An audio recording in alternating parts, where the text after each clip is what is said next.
Merci Olivier Cadic de nous accompagner pendant cette première demi-heure, membre du groupe Union Centriste. Vous représentez les Français établis hors de France.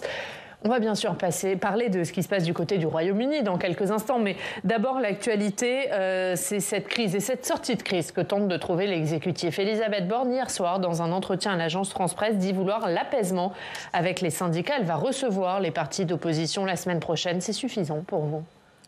Je pense qu'elle est un petit peu obligée quand même de dire ça, puisque effectivement, il est nécessaire de retrouver un peu de sérénité. Je crois que l'image que nous donnons n'est pas l'image que doit donner la France. Moi, vous l'avez dit, je vis au Royaume-Uni, donc j'ai un regard extérieur sur ce qui se passe en France.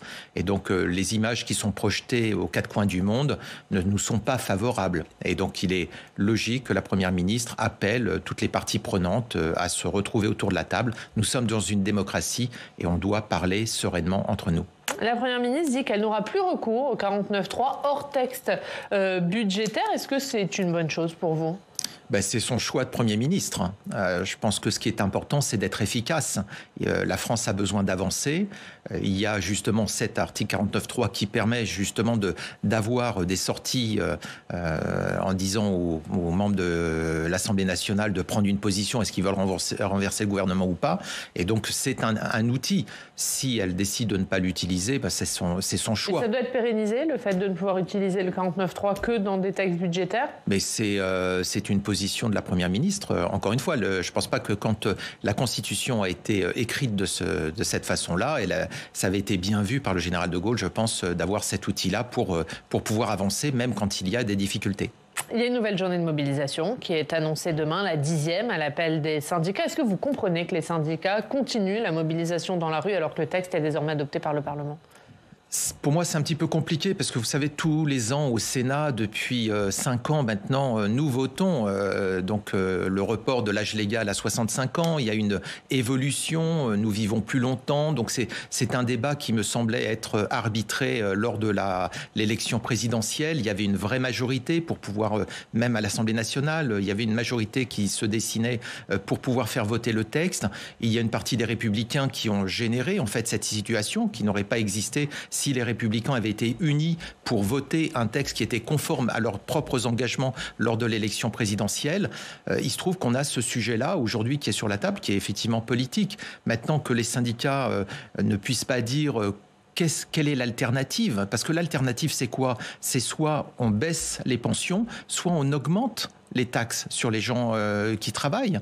Donc c'est là que va se situer l'enjeu. Je pense qu'on avait trouvé une solution dont on a débattu d'ailleurs dans l'hémicycle. Je pense que maintenant, si les syndicats veulent qu'on revienne, il va falloir qu'ils viennent, eux, avec de vraies propositions pour dire comment on finance. Alors Laurent Berger, il appelle à mettre le texte sur pause, justement, pour retravailler la question. Ça ne veut pas dire que c'est une solution. Quelle est la solution ? Comment ils veulent financer ? On est dans le cadre d'un PLFSS, on a un déficit, c'est là où on les attend. Donc mettre le texte sur pause, c'est pas la solution pour vous ? Mais de toute façon, à un moment ou à un autre, il va falloir dire qui est-ce qui paye. Est-ce qu'on continue à aggraver le déficit ? À un moment, ça va se payer. Mais quand vous avez entre 1 million et 3,5 millions de Français dans les rues toutes les semaines, c'était le cas jeudi dernier, est-ce qu'à un moment, il ne faut pas entendre aussi le message ? Moi, je veux bien l'entendre, mais je vis avec un traumatisme. C'est celui de 1995, quand Alain Juppé a dû renoncer à cette réforme des retraites. Et à la sortie, qu'est-ce qui s'est passé ? Le gouvernement a été renversé derrière. Et on voit bien que économiquement, budgétairement, on l'a payé très cher. Donc, si on est obligé de revenir en arrière, c'est-à-dire que alors que nous avons voté, alors qu'il y a eu un vote, on est obligé de revenir en arrière, va se poser la question, qu'est-ce qu'on fait ? Il y a un moment, il va quand même falloir repasser devant le Parlement. Qu'est-ce qu'on fait sur la réforme des retraites et qu'est-ce qu'on fait politiquement ? Est-ce que pour vous, il y a une alternative politique ? Est-ce que la dissolution pourrait être une solution ? Encore une fois, ça paraîtrait étrange que quelques mois après avoir voté, on doive dissoudre pour revenir devant les électeurs. Donc il y a une partie des mouvements politiques qui n'acceptent pas le résultat des élections. Nous l'avons vu l'an dernier. Bien que la France insoumise ait perdu les élections, ils continuent à dire que le peuple était avec eux. Le peuple avait voté, ils ne respectent pas ce vote populaire. C'est là où est la difficulté. On l'a vu dans le journal, de violents affrontements ce week-end à Sainte-Soline, dans les Deux-Sèvres, lors d'une manifestation interdite. Plusieurs blessés du côté des manifestants, du côté des forces de l'ordre. Le pronostic vital d'un des manifestants est d'ailleurs engagé. Des parlementaires étaient présents dans cette manifestation qui était pourtant interdite. Qu'en pensez-vous ? Je pense que les images montrent par elles-mêmes le problème. Et donc, ce n'est pas quelque chose de nouveau. Nous l'avons vu aussi avec Notre-Dame-des-Landes. On l'a vu avec d'autres générations, sur ceux qui combattaient les centrales nucléaires. On voit ce spectacle qui est un spectacle de bataille rangée. On n'est pas dans l'échange d'arguments. On est dans autre chose et on le voit bien, on est dans un affrontement et on ne respecte pas les forces de l'ordre, on leur tire dessus, on voit des camions incendiés. C'est pas ça la démocratie. Et donc il faut revenir sur quelle est l'origine de ça, comment ça se construit. On voit dans toutes les démocraties, on voit des endroits où on cherche à déstabiliser les gouvernements par des mouvements comme ça pour contester l'autorité. Ça, c'est un vrai sujet. Il va falloir que peut-être on en parle aussi au niveau du Parlement. Conséquence de ce climat social tendu, la visite du roi Charles III a été reportée. Elle était prévue depuis hier jusqu'à mercredi. Elle a été reportée un peu à la dernière minute, vendredi midi. Vous revenez du Royaume-Uni où vous résidez. Vous allez nous dire dans quelques minutes comment ça a été perçu sur place. Mais d'abord, on va aller à Bordeaux où devait se rendre demain Charles III. Bonjour Xavier Sautat. Merci beaucoup d'être avec nous, journaliste à Sud-Ouest. On revient d'abord avec vous sur l'incendie volontaire du Porsche de la mairie de Bordeaux jeudi en marge de la manifestation contre la réforme des retraites, parce qu'on va voir que ça a peut-être un rapport avec le report de cette visite. Mais d'abord, on en est où de l'enquête sur cet incendie ?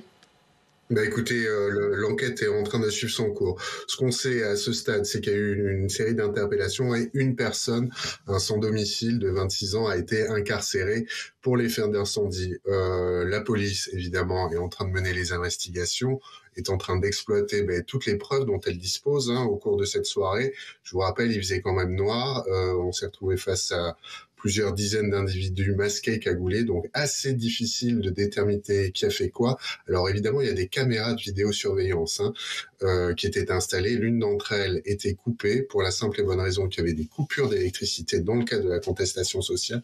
Bref, pour l'instant, les investigations se poursuivent. Une personne incarcérée, je vous le disais. Quant à l'origine, écoutez, c'est assez nébuleux. Il y a des rumeurs qui courent en ville.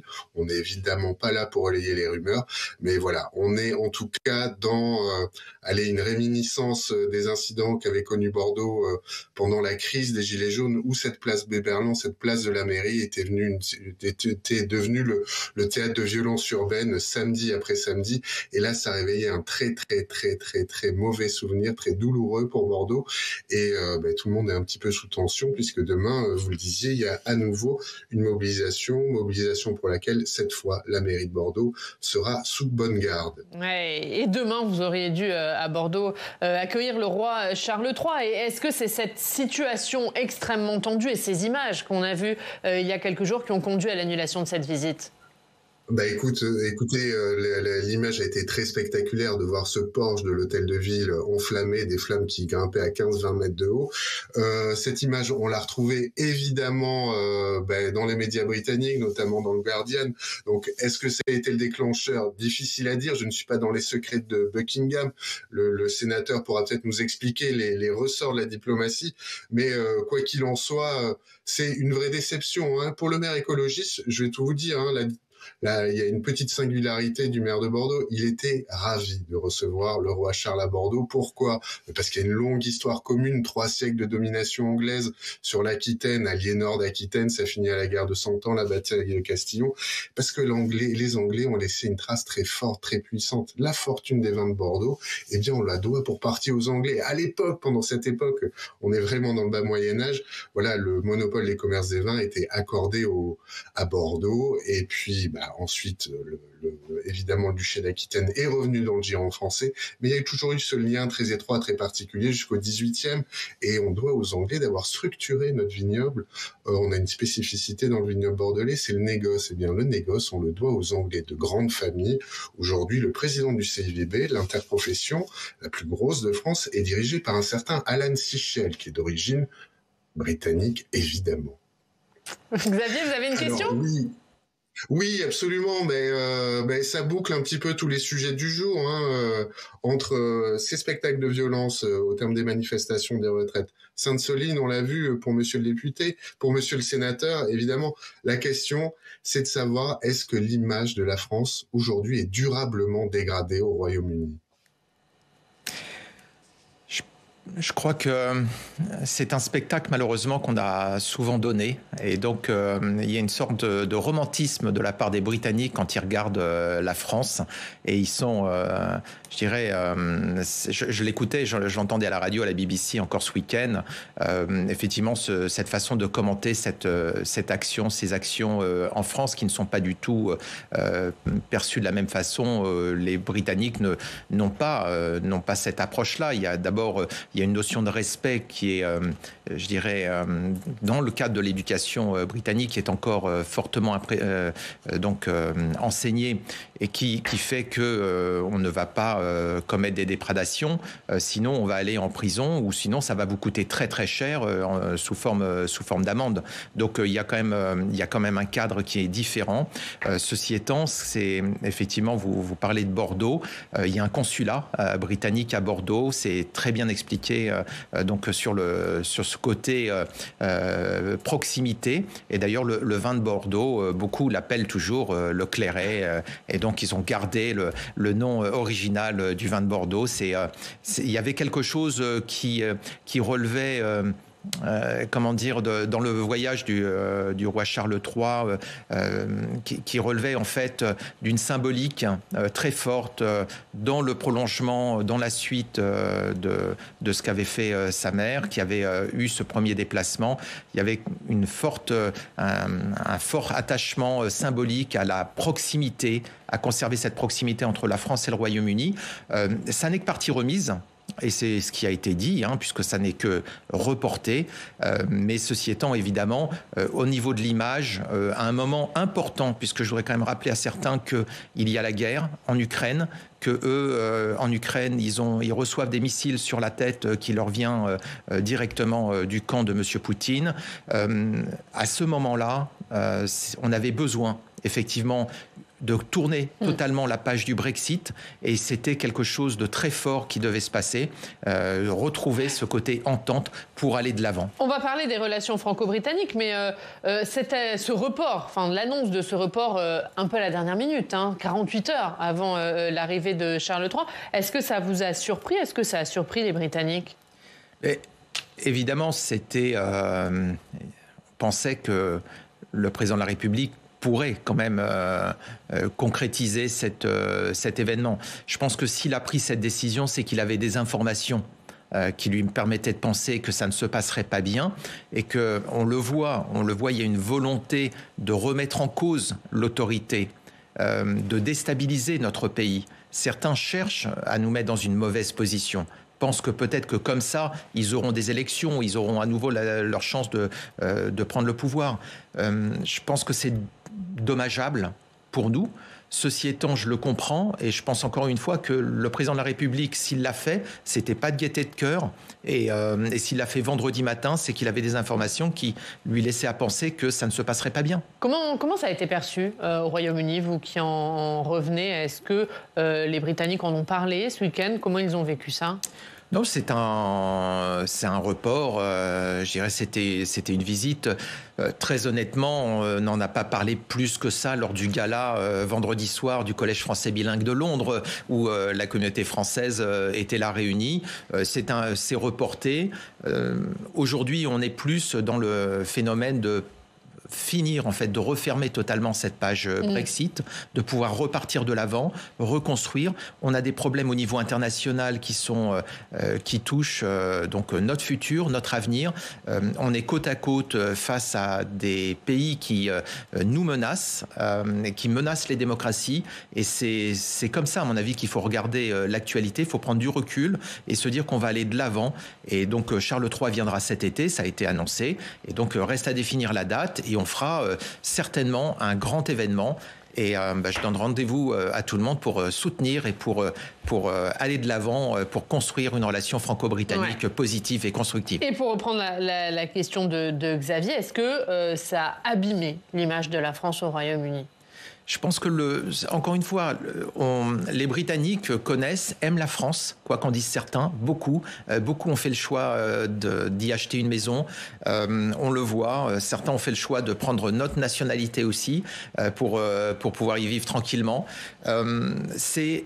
Encore une fois, notre image, c'est pas que le Royaume-Uni, c'est le niveau international. Pensez-y, depuis quelques années, le président de la République avait vraiment changé l'image au niveau international. Il donnait envie aux investisseurs étrangers d'investir plutôt en France plutôt qu'en Allemagne ou dans d'autres pays. On est devenu la première destination. C'est pas perdu. Ce qui est important, c'est qu'on puisse créer des emplois, qu'on puisse développer notre économie et qu'on puisse créer de la richesse qu'on puisse partager. Parce que à la fin, au bout du bout, la retraite, c'est ça.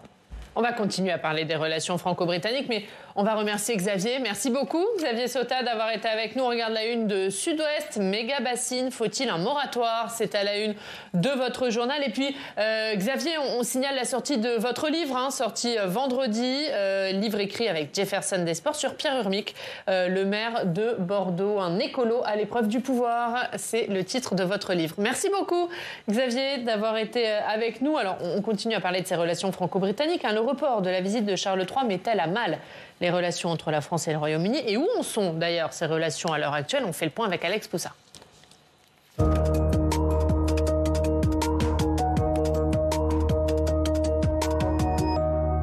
Alex. Bonjour Ariane, bonjour Olivier Cadic. Et Alex, l'annulation de cette visite royale intervient à un moment où les relations franco-britanniques s'étaient réchauffées ces dernières semaines. Oui, on le rappelle, depuis quelques années, les relations franco-britanniques se sont un petit peu dégradées après le Brexit. On se souvient d'un Boris Johnson, quand il était au pouvoir, assez agressif envers son voisin français.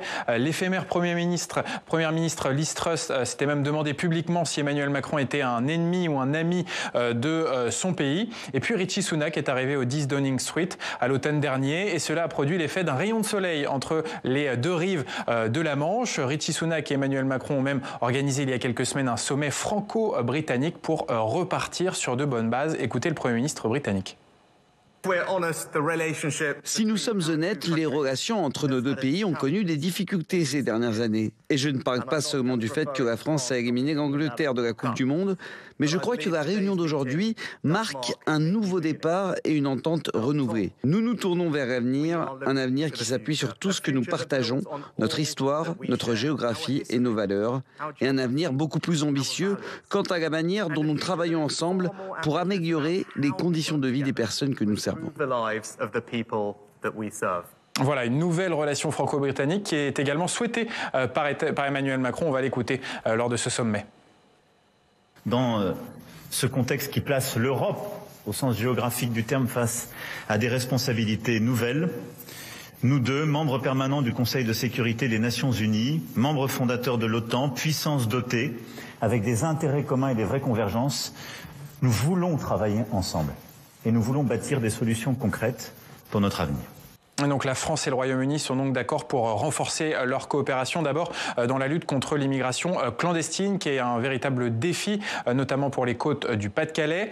Partenariat élargi aussi en matière de défense et une meilleure coordination dans l'aide militaire envoyée à l'Ukraine. Notez que les relations s'améliorent également entre le Royaume-Uni et l'Union européenne dans la négociation de l'après-Brexit. Le problème de l'Irlande du Nord est en passe d'être résolu. On le rappelle, après le Brexit, eh bien les contrôles ont été rétablis entre le Royaume-Uni et l'Union européenne, mais il était hors de question d'instaurer une frontière sur le territoire irlandais entre la République d'Irlande, membre de l'Union européenne, et l'Irlande du Nord, membre du Royaume-Uni. Pas de retour d'une frontière en Irlande pour des raisons historiques. Les contrôles avaient donc été déplacés entre l'Irlande du Nord et le reste du Royaume-Uni, ce qui n'était pas non plus convenable pour les partisans de l'unité du Royaume-Uni. Et il y a quelques semaines, Européens et Britanniques se sont mis d'accord dans le cadre d'un accord appelé accord de Windsor sur une frontière mouvante où les produits venant du Royaume-Uni en Irlande du Nord pourront circuler librement. Seuls ceux qui sont à destination de la République d'Irlande connaîtront des contrôles. Donc voilà, l'après-Brexit est en train de se négocier. Olivier Cadic, est-ce que l'annulation de cette visite peut mettre un mal à ces relations franco-britanniques qui étaient en train de se réchauffer ? Ce n'est pas une annulation de visite, c'est un report. Donc non, je ne pense pas. Je pense que les intérêts qui ont été défendus tant par le Premier ministre britannique que par le Président de la République lors de ce sommet ont été vraiment de montrer quels sont les points de convergence qui nous amènent à devoir travailler aujourd'hui ensemble pour construire, je dirais, un avenir commun. Le Premier ministre britannique l'a rappelé, nous avons des valeurs communes et nous avons en face de nous des régimes qui veulent détruire les démocraties, qui l'ont annoncé, qui veulent mettre à bas cette organisation.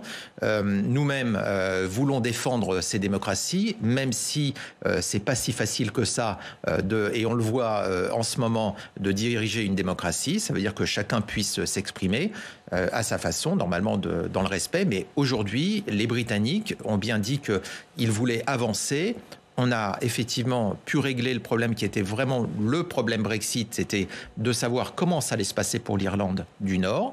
Donc il y a un accord où, encore une fois, on a trouvé un moyen, vu l'expérience, de dire oui, il y a certains produits qui sont destinés à l'Irlande du Nord uniquement, il n'y a pas de risque qui rentrent dans l'Union européenne, donc on s'est mis d'accord. On verra l'application.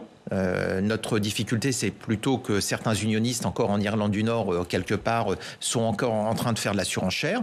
Mais ce qui est important, c'est qu'en face de nous, il y a des pays qui ne nous veulent pas que du bien. On voit qu'il y a des conflits en Ukraine. Potentiellement, on voit qu'il va y avoir des conflits dans l'Indo-Pacifique. On voit que nos intérêts sont communs. Il faut s'allier, il faut se préparer. Et c'est ça un petit peu qui était annoncé. Depuis l'éclatement de la guerre en Ukraine, on parle beaucoup de la construction d'une défense européenne. Est-ce que l'avenir de cette défense européenne peut reposer aussi sur le Royaume-Uni, qui n'est plus membre de l'UE et qui est quand même très lié aux États-Unis ? Aujourd'hui, les enjeux auxquels nous sommes confrontés, et c'est pour ça qu'il va y avoir une loi de programmation militaire qui doit prendre en compte des enjeux importants. Nous voyons bien que d'autres pays s'arment très fort. Le budget de la Chine augmente. On voit bien que des pays comme le Japon sont obligés de doubler leur budget militaire. Nous-mêmes, en Europe, il n'y a que les Britanniques qui ont une capacité nucléaire, de l'arme nucléaire. Il y a la France. Donc nous sommes amenés à réfléchir ensemble au niveau de la défense. Mais il y a un autre succès politique qu'a réussi le président de la République au niveau européen. C'est cette communauté politique européenne. Il va y avoir le deuxième sommet qui va avoir lieu à Chisinau, donc en Moldavie, le 1er juin. Il va y avoir, donc ça, c'est pas uniquement l'Union européenne, c'est justement le Royaume-Uni est autour de la table, les pays des Balkans. Ce sont tous les Européens qui sont réunis pour réfléchir justement comment avancer ensemble. C'est un succès politique dont on ne parle pas. C'est suite à la présidence française de l'Union européenne. On avance tous ensemble, on se réunit, on réfléchit ensemble et on prend les décisions ensemble. Et effectivement, vous avez raison de le dire, la défense, ce qui se passe en Ukraine, est un sujet qui accélère ce rassemblement. Dernière question, Alex. Dernière question sur la lutte contre l'immigration clandestine. On a connu ces dernières années des tensions entre la France et le Royaume-Uni, justement sur cette gestion de cette frontière, notamment des côtes du Pas-de-Calais. Est-ce qu'on va progresser ? Vous avez le sentiment qu'on va progresser sur ce point dans les prochaines années ? Je pense qu'il ne faut pas que chacun reste sur son quant à soi, parce que côté britannique, il y a des gens qui se plaignent effectivement de voir les migrants arriver. Pour ces personnes, bien souvent, c'est la dernière étape d'un parcours semé d'embûches dans lequel ils risquent leur vie, et certains perdent la vie dans la Manche. C'est pas une situation humainement acceptable. D'un autre côté, les gens qui vivent, les riverains sur les côtes de la Manche vivent aussi une situation inacceptable avec ces gens qui arrivent comme dans une impasse à cet endroit-là. C'est une problématique, j'ai envie de dire, humanitaire que l'on doit régler par le haut. Il faut que chacun réfléchisse ensemble, trouve des solutions ensemble et pas qu'on s'envoie les migrants les uns aux autres à la face. Les gens qui sont dans cette situation sont dans une situation catastrophique et il faut penser à eux aussi humainement. Il faut que là aussi, ensemble, on réfléchisse et on trouve des solutions. Merci Alex. À tout à l'heure. On parlera d'Elisabeth Borne. Exactement. Merci beaucoup Olivier Cadic. Merci d'avoir été notre invité pendant cette première demi-heure. Dans 20 minutes dans le Club des Territoires, on parlera d'Elisabeth Borne et on reviendra également sur les violences ce week-end à Sainte-Soline lors d'une manifestation interdite contre les méga-bassiniers. On va en parler tout de suite avec notre prochaine invitée. C'est Sandrine Rousseau qui nous rejoint.